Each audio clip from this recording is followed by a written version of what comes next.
అందరికీ నమస్కారం. ఈరోజు నేను ముఖ్యంగా ఆడబిడ్డలకి వారి తల్లిదండ్రులకి ఒక ముఖ్యమైన విషయము వాళ్ళ దృష్టికి తీసుకురావాలనుకుంటున్నాను. అందరికి తెలుసు ఆడబిడ్డలకి పెళ్లి అనేది ఒక ఇంపార్టెంట్ ఘట్ట.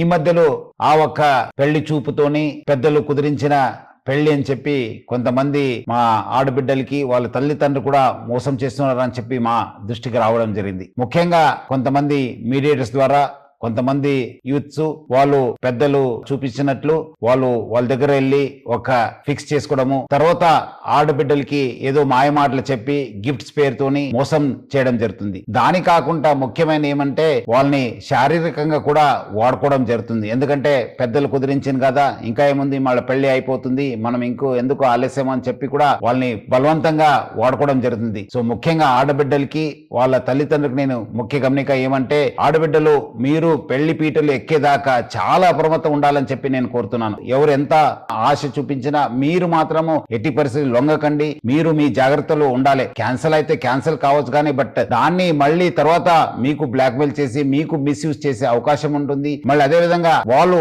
మళ్ళీ వేరే వాళ్ళని కూడా మోసం చేసే అవకాశం ఉంటుంది. సో ఎవరు కూడా మీకు పెళ్లి చూపులు అయింది, మీరు ఫిక్స్ అయిపోయింది, ఎంగేజ్మెంట్ అయిందని చెప్పి ఆ ఒక్క ఆశ తీసుకుని మీకు మోసం చేసే అవకాశం ఉంటుంది. అందుకు మీరందరూ కూడా బాగా అలర్ట్ ఉండాలి. తల్లిదండ్రులు బాగా అప్రమత్తం ఉండాలి. అట్లానే హైదరాబాద్ సిటీ పోలీస్ లో చాలా పక్కద్బందిగా మా సి టీమ్స్ పనిచేయడం జరుగుతుంది. మీరు ఇమీడియట్లీ మా దృష్టికి తీసుకురావాలి, లేదంటే మా ఒక వాట్సాప్ నంబర్ కూడా ఫోన్ చేయాలి, లేదంటే డయల్ 100కి ఫోన్ చేయడం చెప్పి నేను